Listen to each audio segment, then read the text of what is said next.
Hey, everybody, and welcome to a great episode of Boss Talks. We have a great guest today, Lindsay Martinez. She is out of New York, all the way other side of the country.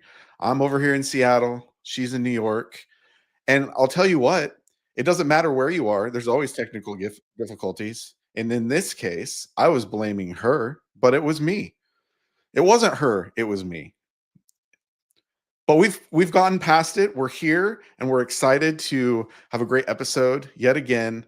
And Lindsay, she's been in the industry for 15 years, all facets of prop tech predominantly, and most recently, coming out of being a founder of a prop tech startup called Tourus.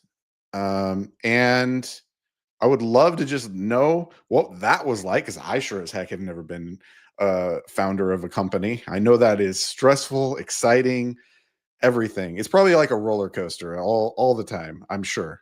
But we'll get into it and learn all the things that she's learned in the industry through her different experiences, various other companies, a lot of startups too. Not always hers, but other companies that were in that space, in that I guess stage of business as well. So super excited to bring her in. But before we get there, I'm again your host, Evan Happel with Community Boss, and we have a great solution for you when it comes to managing your physical spaces called Parking Boss, Amenity Boss, Welcome Boss. Definitely in the prop tech space, but if you need to manage those spaces with some technology and software, we definitely can help you out and help you generate revenue along the way. So reach out if you have any questions. But today it's about Lindsay, and we have a great, as you can see on the screen, we have the Boss Talks guest music. It is a playlist that is on YouTube, on our YouTube channel for Boss Talks. So check that out. Make sure you're following that. But the playlist is up to 61 songs.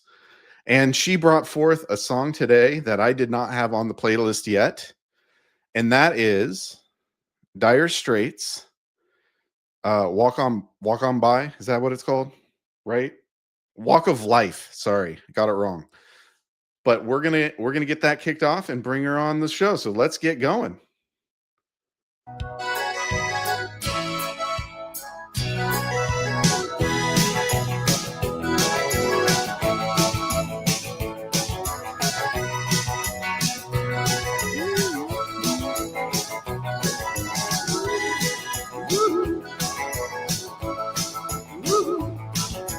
Evan, you didn't know the name of this. It's such a classic. I don't know song name titles. What I say, you call Johnny singing, I got a woman down in the tunnel trying to make it pay. You got the action, you got the motion. Oh yeah, the boy can play. Dedication, devotion, turning on the nighttime into the day. Do the song about the sweet love and love. Do the song about the night. Really do the walk. Do the walk all night. Really do the walk all night. All right. We had to get to that lyric, you know? Yeah, such a Well, thank you for bringing a classic to the stage. I appreciate it. That's great. Thank you. So what is it about that song that your go-to for all things hyping yourself up, getting you in the mood for?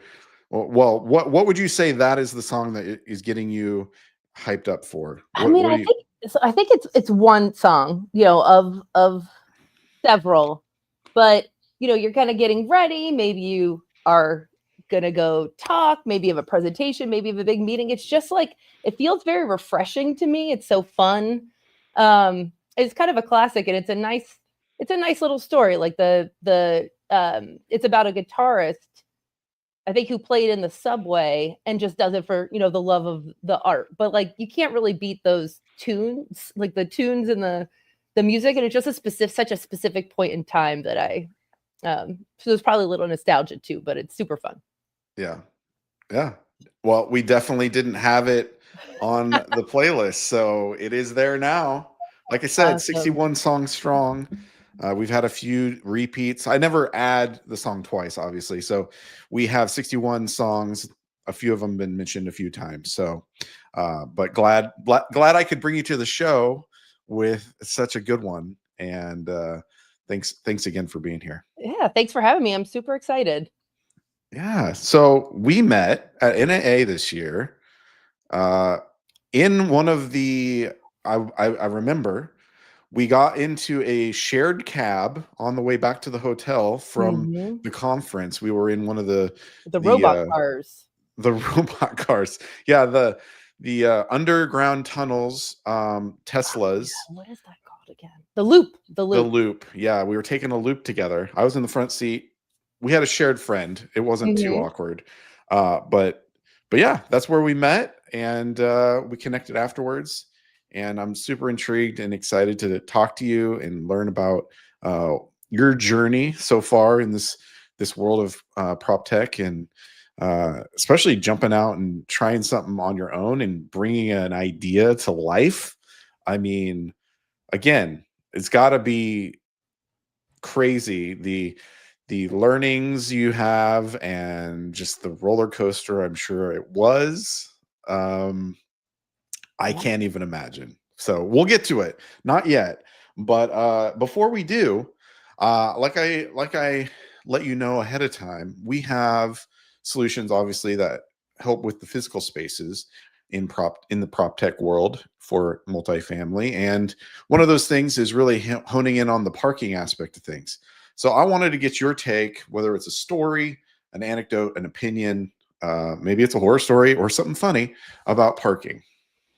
Yeah. So I thought about this a little bit, Evan, and I haven't owned a car in 18 years. So you New York, like city New York? I Like, live in Brooklyn. okay. Been here for 18 years. I drive. So, I'll borrow a friend's car or we rent a car. And so the probably the story that other New Yorkers will tell you, I don't know, maybe it's my neighborhood in particular, is just kind of like it's kind of like the Hunger Games with parking. There's all kinds of strategies. There's the guy down the street who puts the folding chair in his spot. Okay. There's constant double parking because we have street cleaners every other day. And there was, when I first moved here, there was a parking lot, and now there is a multifamily building. So they kind of like paved the parking lot to put up, a little slice of paradise. Exactly. Yeah, I was going to say that's a song, right? Yeah, but reverse. And it's around on a Sunday night parking here, it's around an hour to just kind of go back and forth. There's all these hidden in this neighborhood, which is not super common for certain parts of New York, but there's a lot of driveways and a lot of fire hydrants.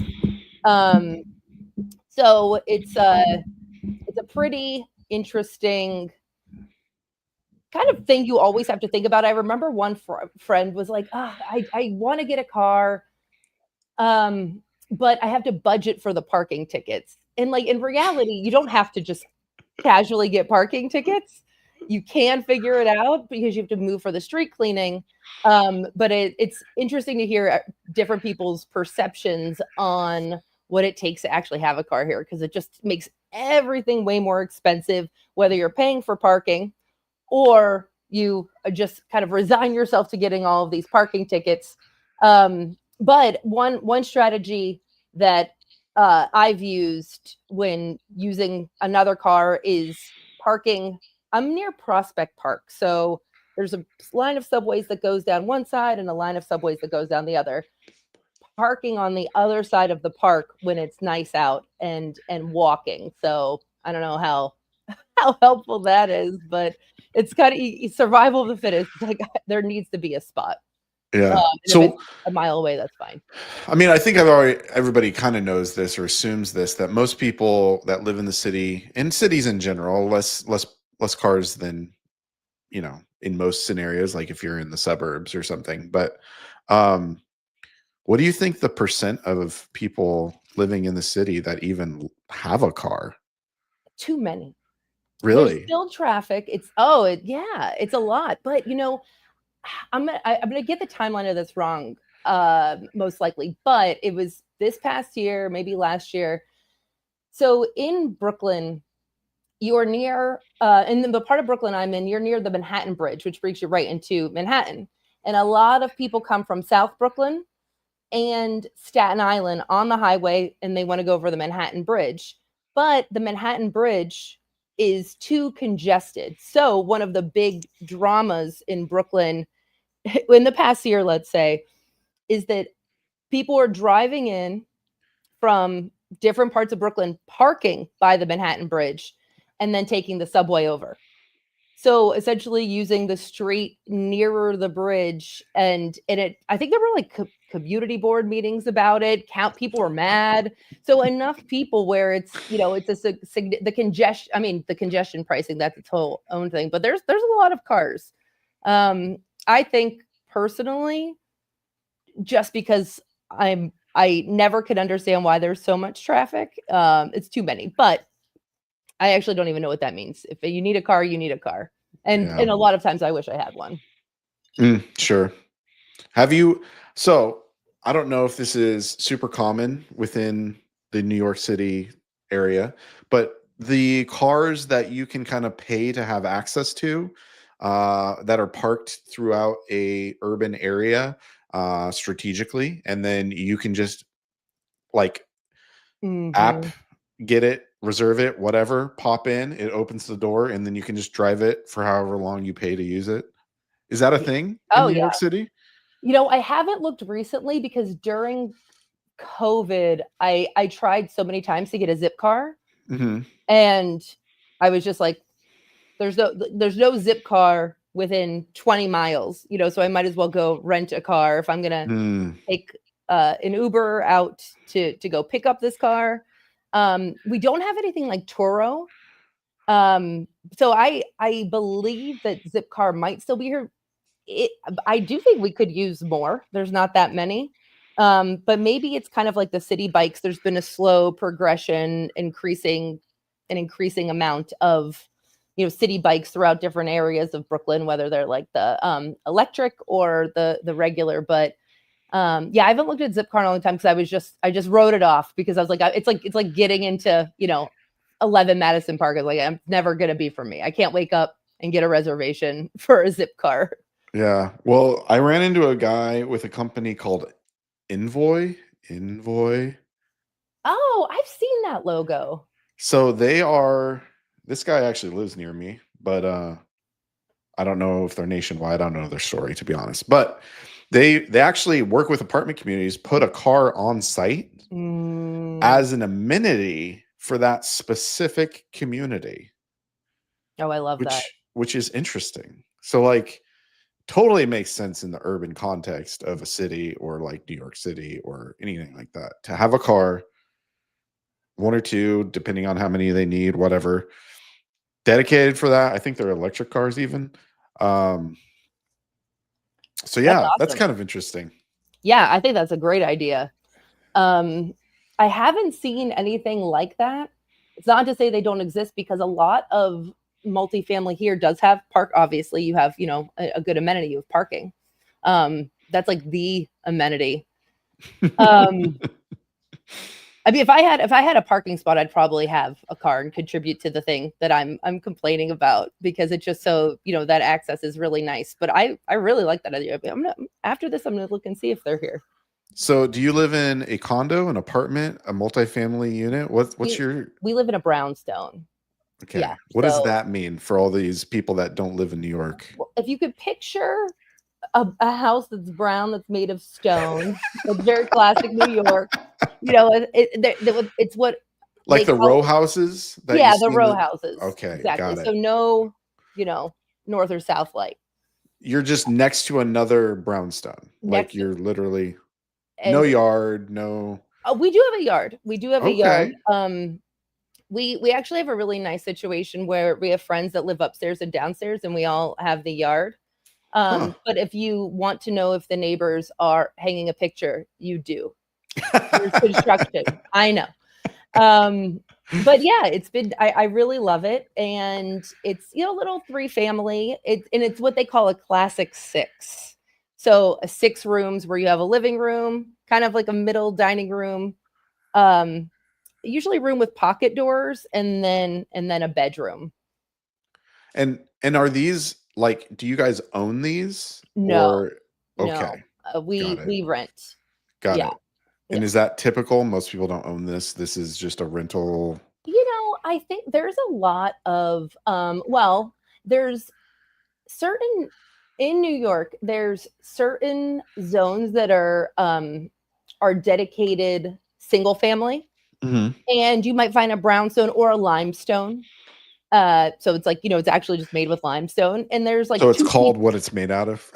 I think I don't want to do injustice to the history, because it's like a very cool architectural history, and like there's only a couple people who work in real brownstone still, and same with the original iron and the original glass that some buildings have, not a lot. It's hard to find, but they usually have this like beautiful curved glass. But the limestones, I'm specifically thinking about in my neighborhood, like single family. So you own the whole limestone, and that's like your house, and it feels like a house, and you have a yard and often a driveway. But in certain areas like Park Slope or Bed-Stuy, these big row houses / brownstones were converted in the past to multifamily. Mm. So, this potentially was, I think that this one very likely was a single family at some point. Oh, just And really then, big. yeah, it's pretty big. But then over time, I mean, this was from the early 1900s. So then over time, they just start splitting them up and converting them. But I think some that are very big were built to be split up already. Gotcha. Interesting. Yeah, I've never been to New York City. Oh, I was wondering if you were going to say that. Never. I mean, okay. I've been to New Jersey. Okay. I got on a ferry to Liberty Island and Ellis Island and back to New Jersey. That's how close I got. So you've seen New York and Brooklyn. Oh, yeah. And I it's mean, massive, especially from the ferry. Like, you're just seeing Manhattan, which is wild, but that's it. yeah, no, I've never had a reason or never really wanted to. Well, I did that as a kid, and then otherwise Mm. I haven't had a reason. I mean, it'd be interesting to go, and I will eventually, but just haven't yet. Well, I hope someone's figuring out parking solutions for. I mean, you guys should come here and figure out the parking solution. There's a lot to work on. Yeah, as soon as I figure out how to get inroads with New York City, from what I've understood, New York City is its own beast within the multifamily space, and they really don't participate in the broader industry. It's an interesting. It's not that it's a lack of participation. I think it's I think over time what's happened is that, when people say this, it's like, oh, New York, you're so special, unicorn. It's like every market's different, right? But New York has a very different feature of brokers with open listings. We have exclusive listings. And in other kind of broker markets like locators in Texas, it's just different. It's until this year, actually, it's been really standard that the renter pays the fee and the broker represents the owner. So it kind of gets nuanced in terms of technology. But I think that's a little bit underserving New York to be insulated. And I think that there's a lot of companies on the vendor side as well as the owner operator side that are trying to learn from each other, because New York does have makes really good moves, has a lot of things going on, has a lot of specific needs. Rent controlled leases, making sure that whatever lease system you have, little things like that. But I always thought I always felt that if you built technology for New York, it was very hard to.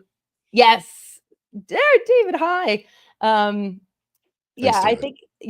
think it's really expanding. But on the technology side, building technology for New York was very hard to then apply that outside of New York and vice versa. There's a reason that several large companies have bought products that were specifically made for New York because they couldn't crack it. And I think one of the bigger, in my experience, one of the biggest, it seems small, but a big differentiator of like, about how, technology and the back ends are set up is that a lot outside of New York, it's often floor plan based. So if you look at an ILS, you see, A1 is here's the price range. We have 2 available. This is the floor plan. And in New York, it's very much like unit 406. And that's what's advertised, and that's specifically what lease. So I would say in terms of like the renter leasing experience, that is also a big differentiator. And that has just kind of ripple effects in the technology and what's needed from technology. Yeah. Well, and it'd be interesting to see what happens here in Washington State because rent control is specific to the city, right? New York City, not necessarily the whole state. So that's why it's kind of like, so Washington State, we just passed rent control for the whole state. Oh, right. Yeah. So it's going to be interesting how we evolve, and maybe we need to come over to New York and honestly learn. I think so. I was talking to I won't say technology names, but I was talking to a friend who runs like a 25,000 unit portfolio here, and they just moved to a large property management software, and getting the right lease based on this is one of the rubs in New York. At least I don't know how it's going to play out in Washington, but you could have a building where some units are rent controlled or stabilized and some are not.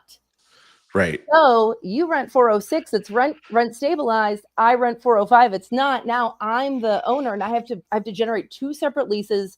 Oh, I have kids. Now I need a window guard addendum, these kind of things. And it sounds like okay, but when you think about the technology and the way it's been built, it's been built to be pretty standardized. And when you have all these like nuances, so if it's across the board, I do wonder what the implications are going to be for Washington. Oh gosh. Yeah, it just happened. I'm actually part of the association for the Washington Multifamily Housing Association. I'm on the board. So I've learned a lot more than I ever would have. So yeah, it's interesting. There's some other things that got passed too that affect the industry that are probably even more of a pain. One of which dealing with when you give notices, they have to certify mail them. So you got hundreds of notices for like lease coming up. They actually have to pay, it's like $13 per notice, and have it certified mailed to the person. Even though they're there, they have to mail them. So even if it's like just a renewal, if there's not like something urgent, if it's just standard practice lease, like your rent's going to go up or whatever, any of it, like lease is coming up, right? You have 180 days. I don't know. They have a certain time frame they had to do it in, and it has to be certified and mailed to prove that it happened. Wow. In the right time frame. So there's a record. Wow. Anyways. Wild. That's really interesting. I feel like that's gives people a lot of credit for like the assumption that everybody's just like checking their snail mail like all the time.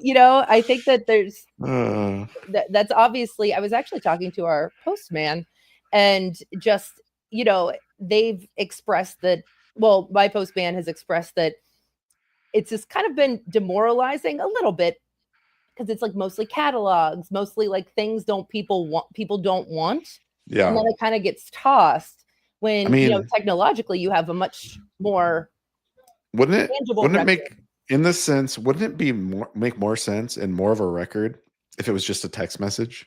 $1,000,000%. And with a link to go to the lease. Yeah. And then you'd know they opened it. You'd know that it was sent on a specific day. Mm-hmm. and no cost other than the program to do so. Okay, I Yeah. just came up with something. All right. See, write Well, that down. Don't tell anybody. you and I mean, we're Yeah. about to get into Idea this. time. Yeah. So, well, okay. We never asked the last question. Man, 25 minutes. We haven't even gotten through the first. It's all good because I'm interested in this. So it doesn't matter. It's my show. I can do what I want. So, Lindsay, last question. Thanks for answering the parking question and us getting into rent control. I don't know how that happened, but it's all good. Final into it. question. What's your caffeinated beverage of choice? Cold brew, iced cold brew. I don't know. Even when it's cold, it happened during COVID. I made the switch. Doesn't make any sense. Slightly embarrassing. Yeah. Really Slightly black iced embarrassing. cold brew. Yeah. It's like it'll be I like freezing and cold brew. I love it. Yeah. And But it's easier on your tummy. Did you know that? No, I didn't know that. Yeah. It's less acidic. It doesn't get cooked. It's just steeped in just water. So there's no cooking. Oh. It doesn't release the acid. Therefore, you have actually a easier on the tummy experience. I didn't know that, bud. See, it's good for you. But it does. Yes, I like it a lot. And now it's just kind of my go-to. But when it's cold out, it just doesn't really make any sense. And you can warm it up. You can warm it up. I don't warm. I want it cold. So it's really basic black ice cold brew. And if I'm feeling spicy, a splash of milk. Okay. So you just like the straight coffee flavor cold brew. Yeah, and I think too, like I'll have a kind of a jar. Here's like jar. Jar of coffee. Jar of coffee. And I kind of like it's like a different experience throughout. Like melts a little bit, gets a little bit, easier to drink. But yeah, that's it. I also am a huge fan. It's not caffeinated, but of hibiscus tea. So I'll drink a lot of like hibiscus iced tea, and hibiscus tea. Okay. Well, there you go. Cold brew and hibiscus tea. Yeah. There's no caffeine in that hibiscus tea. It is not. Just so you know. There is not. That's why I sometimes. Yeah. When you just need something warm. Yeah. Okay. Well, thank you for answering that super important question. Well, Lindsay, like I said, 15 years in the industry, living in New York State, the city proper, Brooklyn, a lot of nuance and things you're learning about the industry by living there, obviously. But it's definitely such a dense place, so much multifamily, but in a nuanced and different way. And the way that's playing out is different. So definitely a lot you can learn there. But you, at some point, you got into this industry in Proptech. First of all, how'd that play out? How did you jump into this in the beginning? So I'll kind of go back and try to give a shortish version. I'm originally from West Virginia and Costa Rica, and my family in West Virginia. Those are the same. They're the same size. They are. Everybody. It always. I see Costa Rica always get compared to like the same like land size as West Virginia. I think that's maybe where the similarities end. But I grew up with my family in West Virginia. My mother was a broker. My grandfather was a broker and developer. My great uncle, the other uncle, was an appraiser. So I'd always been around real estate and restaurants. My first job was at my grandparents' restaurant. And when I came to New York, I came for grad school and something completely different. And I kind of decided that I couldn't spend the next like 6-10 years just in a library. I would be at the library and be like, I'm going to lose my mind a little bit. And I was super interested in what I was doing, but I'm a little bit more of like an extroverted introvert, like leaning on the fully extroverted side. Here you go. So, I'm there. Right. Where I'm like, but I was like, all right, maybe I just get my real estate license. So I was a broker here.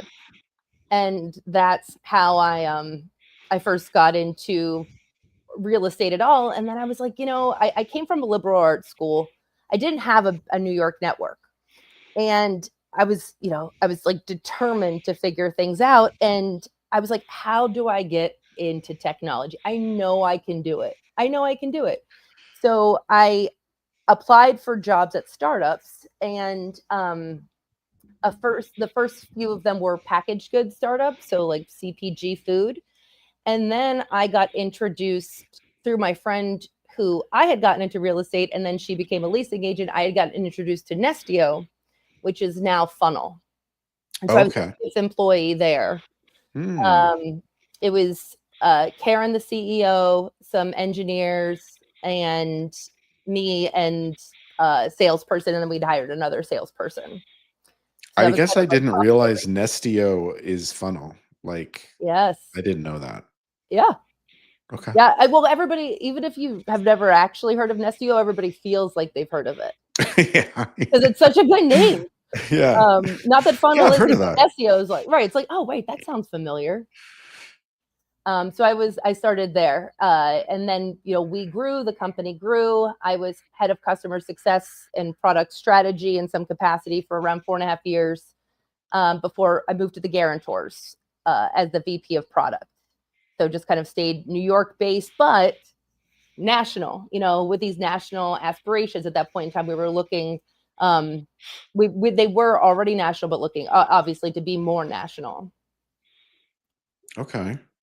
And then from there, is that when you made the leap to start?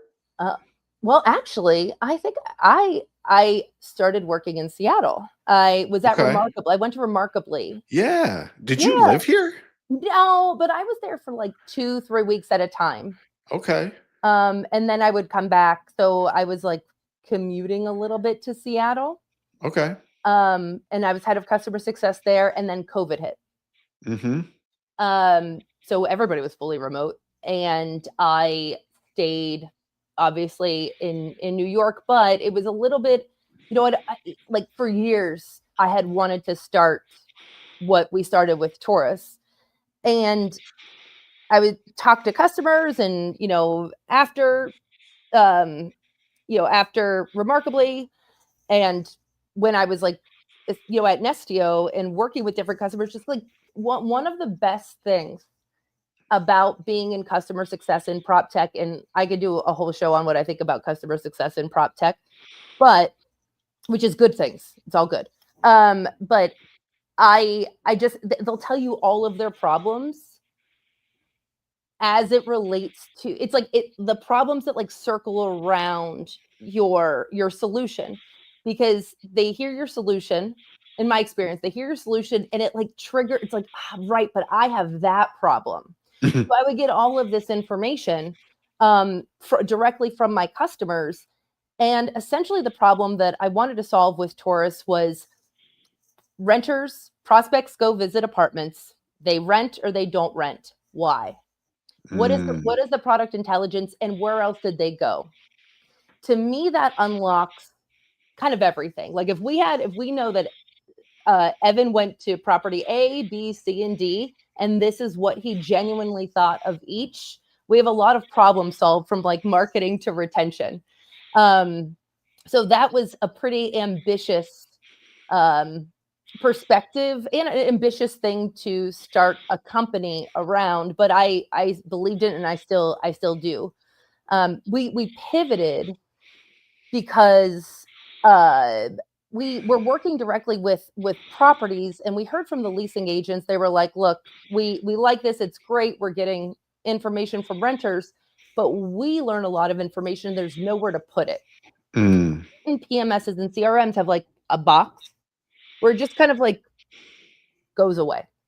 But there's a lot of information there. When you start parsing through and prompting for questions, there's a lot of intel you can get about the renter and the renter experience that can be used to improve. So I kind of took that inkling of an idea, and before I worked a lot with leasing agents, and as a broker, you're the person leasing apartments, so I'm always team leasing agent, team broker, which I think a lot of people won't agree with me, but that's okay. But I never wanted to make the leasing agent's job harder. And with that, we were. So we kind of built toward the goal of, could we build technology that works how leasing agents work, which is especially as we get and move to more and more of centralized models. It's mobile. They're not at their desks. They're out touring. They're going between buildings. So we really wanted to figure out a way to improve that entire workflow. So we had everything in the palm of their hand. They could text, they could email, they could call, they could video call. You could use AI, you could turn it off. And we just really wanted to build something around making that experience super seamless. Got it. So what is the product that you ended with in the time you were doing that? And like, I don't remember if you guys have just put a pin in it for now, or what you're working towards. Yeah, unfortunately, we did have to kind of fully move away and shut it down. And honestly, you know, it's never an easy decision, and especially you know, your first company, you've taken this crazy risk. But I knew I had to call it. There were just like certain things where I was like, this is my responsibility is to my stakeholders, and this is the decision that's going to be best for the company. But the product that we ended with was a mobile app, and one of the, you know, I can't look back and think and feel like a failure. I've learned more than I could have ever imagined. And at the end of the day, in my heart, I'm a customer person, and a lot of our customers, I remember one wrote back and they were like, no, but can we still keep it? And I was like, you know, I think that that's kind of the response that you want. So, you know, when customers would get in their hands, they would really love it. But the go to market, I think it was a market timing fit challenge. But it was an incredible product. I had incredible partner. Yeah, that, and maybe speak to that. When it comes to Proptech, there's many companies that have great ideas and are probably a good product. But it's a crazy world, you know? Like, there's so many products now. Was it Propexio or whatever? They just put out a Propexo. They just put out a thing today about 1,000 plus companies in Proptech, and how he categorized all of them, and that's probably not all of them. And anyways, that's a lot, first of all. Yeah. And it's like, how many of those have overlap? How many of those are doing the same thing? How many of those one's doing it better than the other? They don't even know about each other. Like, yeah. Well, that's the thing too. I was always like, feature parity. Like, it made me itch to think, like, because when I see so much feature parity, it's kind of like, you know, the race to the customer is a little bit less. It's a little more Sisyphean, you know, where you're like, are you providing significant discernible value from the alternative? And it's just not as exciting because there's so many opportunities for improvement. And honestly, I think Propexo is a fantastic example of like where Proptech is headed. You know, it's not, you know, a chat bot. It's not on, you know, doesn't send campaigns, but it's connecting and solving a massive problem in the industry. And I think that's where we lose a little bit of sight when things are sparkly. Is this actually solving the problem? For if I'm paying $1 a unit, am I getting 3 back? So I think, you know, there's and I'll be super clear. Like, my purview is kind of in the renter's journey. So I'm contacting a property till I'm moving out, because there's tons of technology behind that. But when you think about that journey, something that we've heard for many years since I've started, which is like, I'm tired of point solutions. I just could you make something that I just log in, you know, to my PMS and I have it. So that, and now where we are with, you know, large property management softwares that do a lot of the things. If you couple the pain of like fragmented systems in the integration and all of those things with additional cost, you're going to have to, like, there's going to be some kind of reckoning where you have to show the ROI.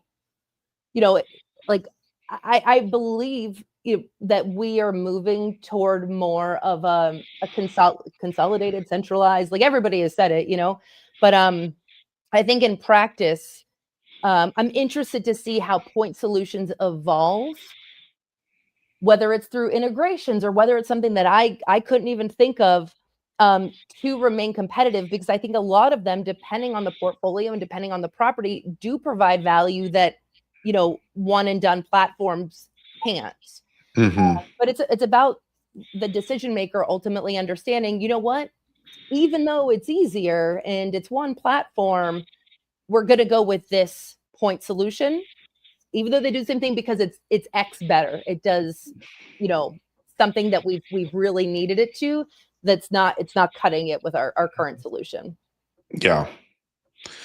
These are hard decisions to come up with. Getting all this working together, integrated. Well, that's where something like Proptech comes in. It's like that's where they kind of honestly take care of that. Maybe what they need to do is just create a bare bones app that it doesn't do anything other than bring everything together. I mean, like Zapier, Yeah. Can we get Remen on the line? It But just plugs in, and then it would mean that's solving a huge problem. Everybody doesn't just have their own app. It just it brings all the apps together. And then it links out to the other stuff. So instead of everybody having an app, it's just web-based. Right. And then there's the one app. And then it links to those other things. Yeah, I think I think we'll probably see more and more of that. Like, I know some large companies are partnering with owners and operators for kind of consolidated platforms like that, to white label all of their tools into one. But I could see that being an evolution. Like right now with Perpexo, it's all in the back end, but you need that to save money, to like save a headache, because the fields for this don't match this, and they take care of it. So it's like, it's not the most fun or exciting or sparkly of pains, but it's one of the biggest. So that's where I think that in that direction, I think that's where we're going to see more and more winners. Yeah. All right. So with all that being said, how is AI in the midst of this changing marketing, visibility, decision making within this space? I mean, it ties in together. What's your take on that? What's AI's role? I mean, AI is everywhere. I think it's everywhere in our, if we call this the multifamily culture. I think echo chambers kind of has like negative connotations, but a little, like, it's the cultural conversation we've created is really centered around AI, how to use it, what's the best one, for ABC, for so many different ways to manage your business. And I think we're kind of at the starting line a little bit. Maybe we got a foot or two off. And I think that approaching where we are technology wise with that in mind keeps us a little bit more grounded, where it's like, we don't have to have all of the answers right now. That said, I do wish it was easier for companies to test AI solutions, but like any solution, it's hard because, one of the things when we were with Tourus, because our customers would use us to message their leads. We would automate responses to their leads. You don't get to demo in a dummy environment. You're playing with live dollars. So that's just something that I think we always have to be cognizant of.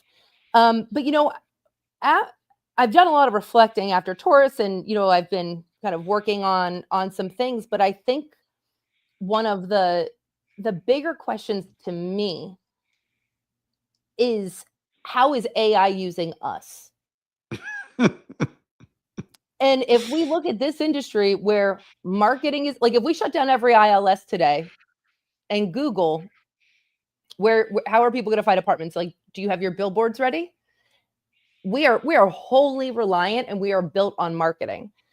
And I think that there's a question that kind of needs to be asked a little bit more and a little bit more consistently. It's like, all right, how's using us? Like, we are the product. Are the renters getting the right information about the property? Are they getting information about your property at all? And I think that there's a lot of question marks around it, and I think it's super interesting. But to me, it needs to be top of mind. How are we going to build the foundation today to make sure, as search evolves along with different AI tools and different LLM structures, that we are prepared to kind of meet it where it is, because it's going to be a new guard. I believe that pretty strongly. We're seeing it. If you, because AI is really built around long tail keywords. Like, if you're thinking about SEO, it's more of long tail keywords, questions, and a little bit more, consultative information. Those conversations, they don't align with the typical decision funnel, where it kind of flips it on its head. When people can just be conversing and shopping with AI, what are the best places, best apartments in Ballard? Like, where is good to live in Ballard? So I threw out a little Seattle, Wink. Yeah. Got it. But what are the best places to live in Ballard? What's going to come up about that? If you have a multifamily property there, if you have it next to Ballard, is that going to come up even as a reference point? So not even just at the results, we have to start thinking about the reference points and how to kind of negotiate the tension within our content to make sure that, if I'm asking, because it's a generic question, what's the best place to live in Ballard? Am I asking about a few streets? Am I asking about, a specific building? And that's a frequently asked question. So there's two things there. One, how do you become part of the answer? And two, how do you become referenced as part of an answer if it's not giving specific buildings? So you're talking about, like, if somebody just gets on Google and they ask that question and they switch it over to AI, and AI spits out these recommendations. I mean, this is everybody. Like, this is us too. Like, as a company, how do we become the one that it recommends, right? How do we become part of the solution that it says, this is how you handle parking? This is how you, within the context of multifamily, Parking Boss is the one you should go to. You know what I mean? Like, this is the new problem or opportunity, I guess, right? The opportunity for all of us is to figure out, how do we become the one it recommends? So an apartment in Ballard, you want to be the apartment that it suggests, right? And honestly, like, this is where I've always just been scratching my head, is like, at some point, do some of these companies become irrelevant? Like, does apartments.com and Apartment List and all these companies become irrelevant at some point? Because why go there when Google can just spit it out for you? Well, that's also the thing too. You don't even have to switch to AI mode. The AI overviews are, they're, I'm thinking in terms of apartment buildings, it's over 50% of responses to Google's search engine questions with the intent around apartments or location. Over 50% have AI overview. So it's right there, even on the Google search engine page. Yeah. But it's a huge, I think you're exactly right. To the way to think about it, it's like we're all going to need to shift a little bit. And one of the things that I think is a big question mark is how AI, let's say you use ChatGPT a lot. It's getting to know you. It knows you live in Seattle and knows It's X, your Y, best friend. it's your kind of, maybe you've named it. I don't know. Oh gosh, it's getting gross. Anyways, But there's no, my cousin, hers is named Lydia. I don't know. But so if we could say, yeah, there's learning, OpenAI has said, yes, the AI is learning about you. yeah.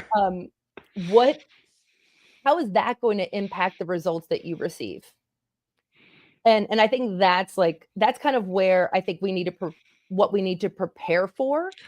That is literally, it's such a complicated thing, because when I ask Google something, or whichever platform I'm using, right? Chat GPT, whatever, it's giving me a response based on what it thinks I want to see, Right. not necessarily what everybody would see if they asked that same question. Right. So we're trying to get ahead of AI and like feed the internet with information so that we become the thing that gets shown to everybody. Yeah. But it's like, how does anybody know what anybody else is seeing? Yeah. Yeah. And I mean, there's you know what? There's a question that they're qualifying. Maybe it's going to turn out that because it would recommend different buildings to you than to me, now the inquiry to lease and tour to lease conversion rates are just going to be 90% in 50 years. But I think that there's it's such a complicated question, like the personalization aside, but overall, I think what we need to do now is to, because a lot of times when you're like SEO, it takes 6 to 12 months. This one is kind of finger wag. We're not really sure, but there is, I think, like high level, make a plan and be consistent and be updating, because you've heard of training data. LLMs use training data. It's this like data repository in the sky of the canonical information that they've pulled in about certain entities. And stop me if I'm boring you. No. But sorry everybody else, but I'm interested. Yeah, sorry. But so we have the training data. How do you get into training data? Okay, that's one thing. The second piece is now tools like ChatGPT and Perplexity, you can open web search, so it's real time. So then there's the two questions of, I want to figure out where to live, and does this apartment have availability? And what does that web searching, that web search functionality, where it's giving you real-time results, that's only going to evolve. So where is that going to leave us? Is it going to be Google, or is it going to be something like ChatGPT? But to me, I've been working with a few multifamily owners and operators around this. And when I say like make a plan and stick to it, like that sounds like, all right, whatever, everybody makes a plan. But it really comes down to something that I personally find very hard, and it's identifying your persona. Like looking at your your residents, essentially, how many came in from out of state, where do they work, and doing a thorough analysis on who that persona is, because now we have an understanding of the prompts / long tail keywords that we want to target. It's my probably unpopular opinion that, I know that there's a lot of companies that do like websites and SEO, and they're like, yeah, and we help with geo. Like that is that is like its own thing. And I think it needs attention, or else, and it needs consistent attention, or else it's just kind of going to be a one and done. But I do think now's the time to build that foundation and we don't know how training data happens. That's one of the big mysteries. ChatGPT or OpenAI has said, like, every 6 months or 2 months, where they're just pulling in this canonical data and saying, yes, that is 123 Main Street. Here's the phone number. It has a bowling alley, the features. But you want to make sure you're covered on all the bases. Is AI able to find you and able to find the right information about you? And ultimately, there's kind of two different ways to look at it. One is like, you want that structure, you want that authority, and you want that trust building in there. So it's like a little bit of cleanup, and then the ongoing, how am I going to kind of put content out and make it valuable? It cannot be generic. I was talking to somebody and I was like, take down the blog, because this is actually, and I wasn't being a jerk. It actually is hurting. Wait, so say that again. Blog is hurting you? Their blog was a bit generic. Okay. And that actively hurts discoverability, because it undermines trust. Because we have to remember, like, when I keep using long tail keywords, is like, it's not even about that exact long tail keyword. It's about the context. It's very smart. So it knows, okay, this company has been around for 30 years and they're the experts in Denver. And we're seeing them with blog content around, our 5 favorite things about, like our 5 favorite hikes in Denver, with not offering any new perspective. And Sure. so if the AI is looking at it and it's thinking, well, the way that they're describing themselves and the way they want to be described is as an authority and as an expert, but we're getting like kind of generic content, that's going to be deprioritized. So we want to do 2 things. We want to build the trust. Yeah. And it takes work, but I think it's 100% it's worth it. And if anybody on the or anybody anywhere, like, one thing I would recommend doing, at least right now, is just make sure your entity, anywhere it is, your entity in terms of, like, the company name, Community Boss Inc., use one, and make sure it's consistent in any place that Community Boss shows up, specifically LinkedIn, your website, of course, because you want those connections to be super, super clear. And the clearer they are, the higher you are prioritized. Got it. And so what you're saying is, to a degree, at least this is what I'm hearing, don't use AI to create a blog post so that AI will find you. You actually want to have a human create the content that is helpful so that AI will trust it isn't made by AI. I mean, I think that's one way to look at it, and you can use AI to help, of course, Sure. give you topics or whatever, but Yeah. AI is good at recognizing other AI. Yeah. But it's not even, honestly, Evan, it's beyond blog posts and content. Think about this. Videos are hugely cited.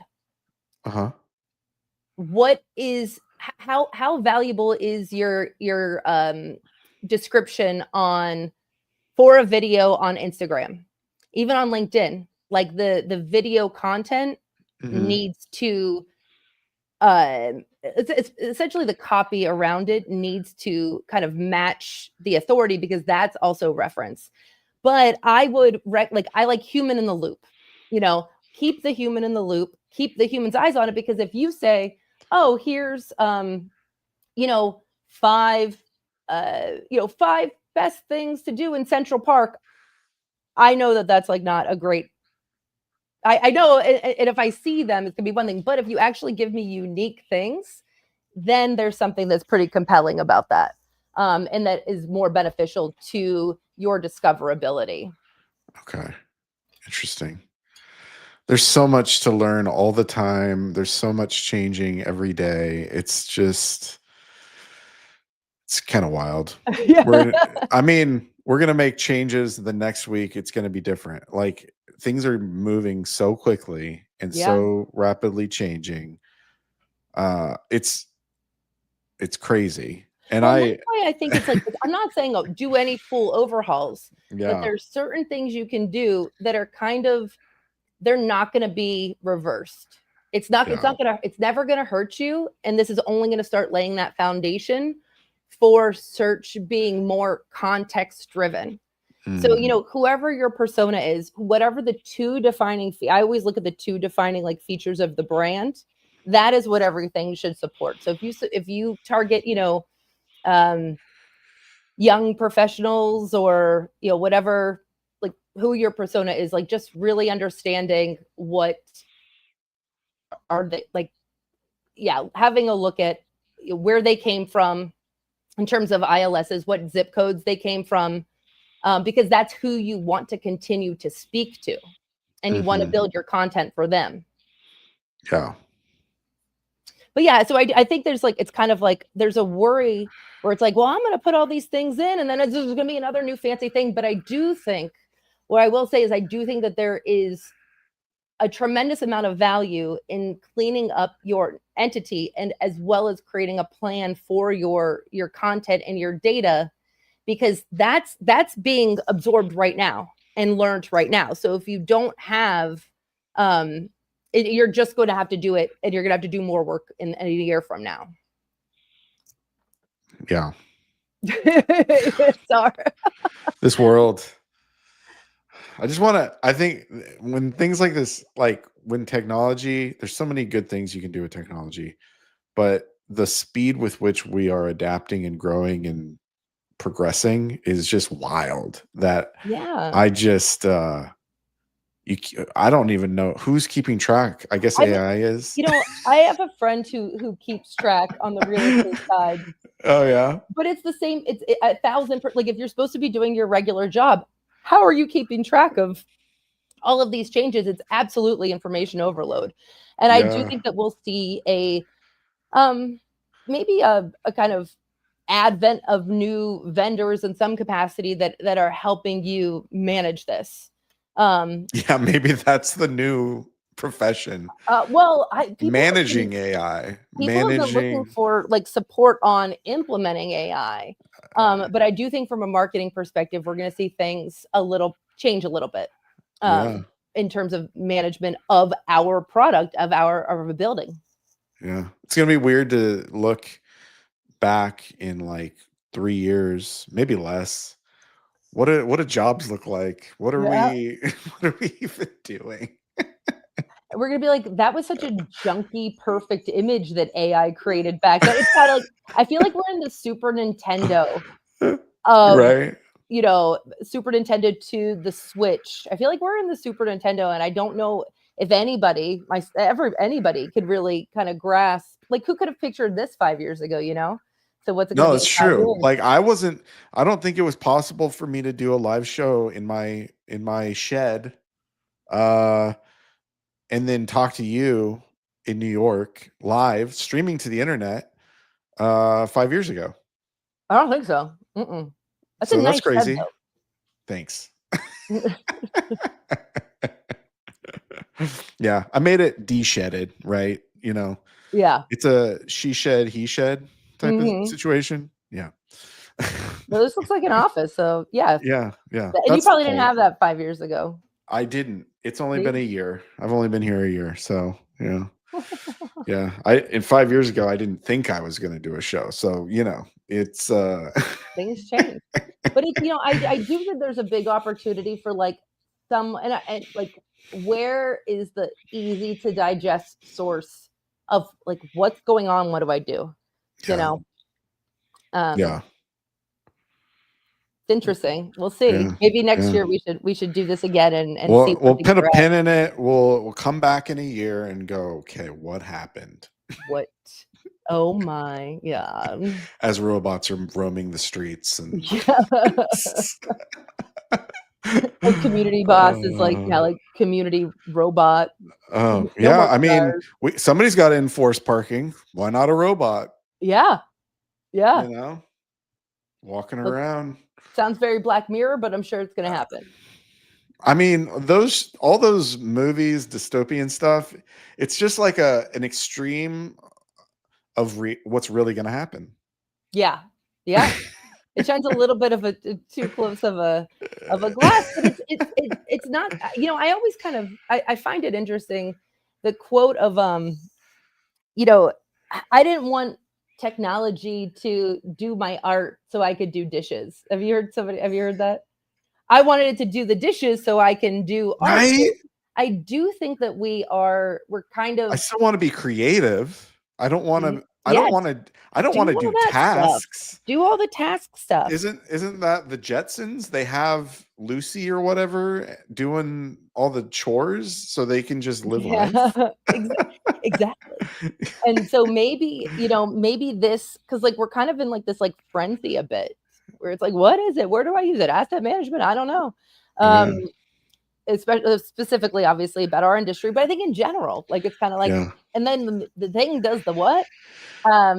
Where it's going to have to be streamlined, and maybe the evolution of it is it actually successfully does these admin tasks that I need it to do to, not only just like, summarize my emails and things like that, but like what else can happen? What's the potential? And I think it's something that we probably haven't thought of yet. Yeah. At least me. Yeah. Well, I get really distracted by shiny objects, so Well, what's your I have, favorite AI tool right now? see, I really try. The biggest thing I use is I go to Google, I do a chat prompt, or I do a prompt, and then I go to AI mode, and I kind of do both. I like read what it suggests, but then I'll go over to the other side. I do find it interesting what it provides and like the things that it suggests, but at the same time, it's like I want to trust that information, but at the same time, is it completely trustworthy? Because it's presenting information it thinks is right, Mm-hmm. but is Yep. it right? And are you talking about the AI overviews and then going over to Yeah. Gemini Yeah. and like comparing a little bit? Or just within, I don't even leave because you can go AI mode, you can just toggle, and I just go to that. Maybe that is Gemini. Anyways, yeah, I just do that. But it's kind of like interesting information, but is this the best information? Google thinks it is. Yeah. But it makes me then not do the work of investigating further. So it's kind of like I'm just putting my trust in what it provided me. Yeah. I totally agree, and I think I think I've definitely fallen down the hole of being like, well, the AI said it, so I'm just gonna. Yeah. But you do have to, because it's so confident. The AI is so confident. Like today, I was like, it presents me a it so rectangle, and it was like, great, here's your rectangle. I was like, it kept giving me a square. And I was like, it was like, I'm sorry, you're right. I did give you a square. Here's a rectangle. And then we give me another square. So, obviously it's fallible. And yeah. So it's like, how do we think of it not as, and we're just so trained where it's like, when we read encyclopedias, it's like question, answer, question, answer, question, answer. So maybe it speaks to like thinking a little bit differently where it's like, okay, I'm going to take this information and I'm going to take it as a point, but that not as the truth, versus historically when we research Google, it's the truth. Because I had a similar experience too, where I was like, all right, tell me how to do this exact thing. I forget what it was. Was it Canva or Squarespace or something? And it was like, yeah, of course you can do that. And it lied. There like the document or the article it referenced said nothing of the sort of how to do it. So I was just, it's just one of those things where it's like we're good. If it doesn't get instructions right, of course it's not getting everything right. So is it just a proof point and then we have to make our own determinations? But we're going to stop thinking. But we already kind of have, because we think it's 100% we have. Because we think it's true, but that's kind of what I'm saying. Yeah. We got to stop believing in it. We got to start still we just trust down it a little bit more. We put so much immediate trust in it. Yeah. It's and crazy. it gives you something. It gives you usually really good information. Yeah. But I do think it's yeah, I saw something. Oh my gosh, never mind. I don't want to say, it's too depressing. But I do think that like when we're learning and gathering information, it's going to be it's an important exercise, at least at this point in time. Who knows, Evan? Maybe in 6 months it's totally perfect. But at this point in time, we just have to remember this is merely a point. It's like you're reading a journal article and there's a bunch of, different footnotes. That's one of them. Okay, great. The AI said this. How am I going to use that information? Because it's not. So I think we have to learn to think a little bit differently and not just solely rely on it. That's for information, but then, it helps with your writing and things like that. So yeah. I don't know. I feel like I apologize for talking about AI so much, because I feel like it's talked about way too much. Yeah, but And we I don't know if I have a greater we perspective. usually hear a conversation that's very curated and whatever, right? So I Mhm. think it's way better to just have an honest conversation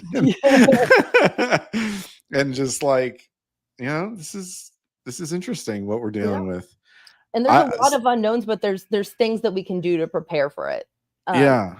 Well, and don't get me wrong, there's obviously it's very powerful. It's going to present a lot of great solutions, but it's also going to be like also don't stop using your own brain. Like Well, even in things like this, like, sometimes, and this is a small thing, but I think this is one of the kind of things that falls out of practice when you start relying on a tool so much. It's like, okay, I need a spreadsheet because I'm looking for X. How do I think that should look?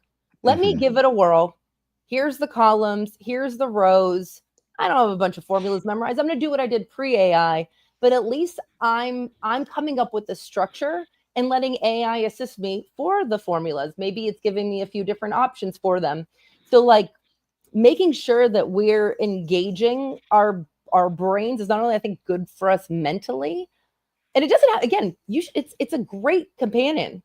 And I think it's good for us mentally, but I also think it's going to be ultimately good for the content that we produce, whether it's internal, like spreadsheets or analyses, because those are fallible, and then also like content such as perspectives. So it's Mhm. what do you truly want to say, and instead of just giving a prompt, think about like how you would structure the post or the article or the points you want to hit in the right way. So it's like still you creating the skeleton and then letting AI assist with things that want to improve a little bit or would need help on. Yeah. That's kind of how I try to think about it, because I don't trust it all. And I don't know if it's necessarily like it's obviously much smarter than me, but I don't know if it's going to build the spreadsheet that I need. Yeah. It doesn't know what I'm actually working on, and I'm not going to sit there and explain 5 years of of something to it so it understands. I'm just going to go for what I need, which is like a little help with some formulas. Yeah. Well, one last thing. You were just asking me how I've used it. Well, I started using like a note taker while I do like calls with people and stuff. And super helpful. It Hmm. makes interesting observations sometimes where I'm like, I don't know about that. But something that I just realized I didn't even know I had it connected. It's been also like an analyzing my email too. Oh, And 2 days ago, all of a sudden, it kicked out this recommendations of things you should work on based on your conversations and emails. is that in Gmail? No, this isn't out. This is Read AI. I don't know. Anyways, Wow. so I was like, that's kind of creepy. Do you agree with it? Like it wasn't wrong, but it's also kind of creepy. It's super Like creepy. it's like reading all my messages and then kind of like setting a recommendation on how I should spend my time based on my conversations. Mm, hmm. And I didn't even know it did this, and all of a sudden did it, and I'm like, wait, what? Yeah. I mean, did you see the LinkedIn change that's happening? I don't know.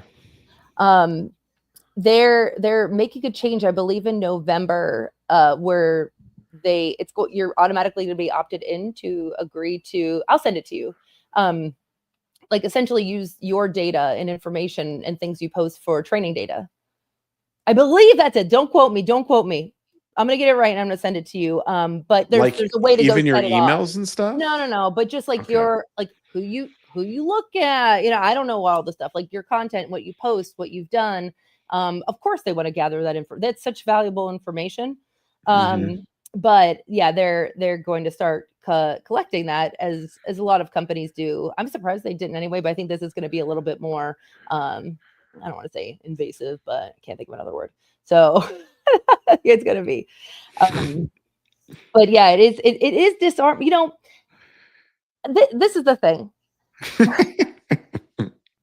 my friend in 2013 was like, "Oh, I was in San Francisco and he was like, "Send me money through Venmo." And I was like, "Oh, what is that? It knows my bank. Oh my God." I know. And now who can imagine not using it? And I won't get into this, but I snubbed my nose at Bitcoin. And now I've learned anything is possible because Venmo is omnipresent. And we don't talk about the Bitcoin, but the it's something you couldn't even imagine. Where it's like, this feels so intrusive. It knows my bank, it knows my emails. How does it know what I should work on? And in 5 years, it's like, oh, let me see that summary. Perfect, checked it off. I want to approach with a healthy dose of skepticism and discomfort, but also appreciate that it could just be a glimpse into the future. Yeah. And you might like it, Yeah. Like I haven't shut down Venmo. Yeah. Unfortunately, we also don't know what all the things that are happening in the background, the things that certain things are being used for. Like there's so much we don't know that we're like gleefully using this stuff, like, because it's doing what we want it to do. Yeah. Oh, but yeah. we don't know what else it's doing. Oh, yeah. I mean, as soon as you sign into things with Google. I mean, I think like kind of, I don't know, Yeah. Yeah, we're in a wild time, but I appreciate you talking about it. But thanks for coming on. Yeah, this Thanks was for super fun, Evan. Let's do it next year. Let's do a recap on I know, what right? the We don't heck even need, happened. yeah, we just need to do a check-in Yeah. episode. Like, what the heck is going on? What are you doing? Maybe you'll be a robot. I don't know. Oh my Like, gosh. Maybe that's the move. What did we say? The text message for the notices. So because I do love text messages. oh yeah. See, and yeah. Okay, Robot. that's actually write that down situation because notices. I mean, somebody's already like you could just use a tool, but I think that's probably about convincing like the government that is Totally. you know. That's sufficient instead of a Yeah. piece of mail. Yeah. This was so fun, Evan. I really, really enjoyed this. We covered a lot of bases. Well, I'm glad you As enjoyed it. Did Dire Straits in that Yeah. video. Yeah. And, we figured out that I'm, as much as I've done this 143 times, I still don't know how to use technology. So it's all good. We're always a work in progress. We're always learning. But thanks to you, I have no tabs open and I get to clean up my computer. Hey. It did need a reboot. Glad I could we help. worked it out. Well, Lindsay, thank you so much. Just like Lindsay jumped onto Boss Talks and was a great guest, and we had a lot of fun. I haven't had anybody yet that said that was a waste of my time. So if you want to be a guest too, reach out to me. We'll make it happen. I love hosting any and all people, whether you're a person on site leasing apartments or you're working in the Proptech space as a founder. Any and everyone in between. I'd love to meet you and have your story told. So let's make it happen. And until next time, it's been Boss Talks. Thanks so much. Bye.